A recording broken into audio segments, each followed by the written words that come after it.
Olá, sejam bem-vindos a mais um PI e dessa vez falando um pouco sobre cálculos tributários. O nosso grupo é composto por João Vitor, Victor, William e Wanderson. Bom, em primeiro momento, o que é um cálculo tributário? Então, o que é uma análise tributária? Consiste em identificar qual que é o melhor tributo, qual que é a melhor alíquota, qual competência de regime é mais interessante para a empresa. Então, consiste em o grupo fazer uma análise com os dados que a empresa tem no último ano, no ano posterior, e identificar qual que é a melhor tributação se encaixa para aquela empresa.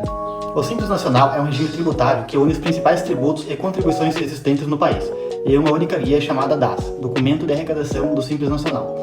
Dentre esses tributos estão os tributos federais, que são representados pelo Imposto de Renda da Pessoa Jurídica, Contribuição Social sobre o Lucro Líquido, PIS, COFINS e CPP, mais o ICMS, que é de âmbito dos estados e Distrito Federal, e o ISS, que é de âmbito dos municípios.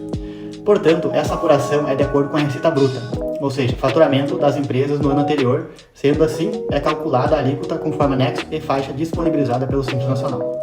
Bom, já o lucro real é um regime de tributação que permite que uma empresa calcule e recolha seus impostos com base em sua lucratividade em um determinado período. Para isso, leva-se em consideração para a base de cálculo o lucro líquido, ou seja, a soma da receita menos as despesas. Por conta disso, é essencial que as empresas redobrem a atenção em relação aos seus processos financeiros e fluxo de caixa. Afinal, o valor da renda precisa ser correto para que não haja erro nos valores a serem pagos. Vale destacar que no lucro real, os encargos podem aumentar ou diminuir dependendo do lucro registrado. Assim, caso o seu negócio apresente prejuízos fiscais durante o tempo tributável, você não precisa pagar os impostos sobre esse valor. O lucro real pode ser adotado por qualquer empresa, seja ela pequena ou grande. Tudo depende da estratégia fiscal elaborada. Todavia, esse regime é obrigatório para alguns empreendimentos, como negócios de alta lucratividade, que faturam mais de 68 milhões de lucros anuais. Lucro presumido. É um regime tributário em que a empresa faz a apuração simplificada do IRPJ e da Contribuição Social sobre o Lucro Líquido, CSLL. Nele, a Receita Federal presume que uma determinada porcentagem do faturamento da empresa é o lucro. De forma resumida, trata-se de um lucro fixado a partir de percentuais padrões, aplicados sobre a receita operacional bruta.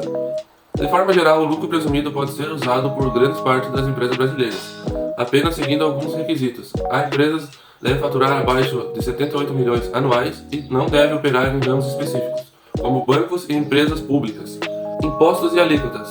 Os contribuintes que optarem pelo lucro presumido devem ficar atentos ao pagamento de alguns impostos. São eles: ISS, de 2,5% a 5% conforme a cidade de serviço prestado.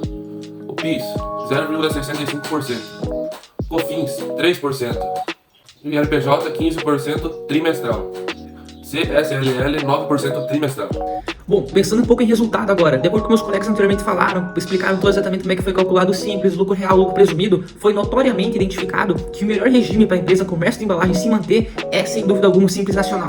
Por mais que o presumido ou o lucro real tenha dado uma pequena diferença, mesmo assim é uma diferença grande em quesito de mão de obra, em trabalho, em maior informação, sem contar mais informação requer muito mais atenção. O PIS e COFINS é um imposto que precisa ter um cuidado maior. Com isso, sem dúvida alguma, o melhor regime tributário para as zonas se manter seria o Simples Nacional. Por mais que esteja quase ultrapassando, ainda vale mais a pena ultrapassar e pagar essa diferença à parte do que desenquadrar e ir para outro regime.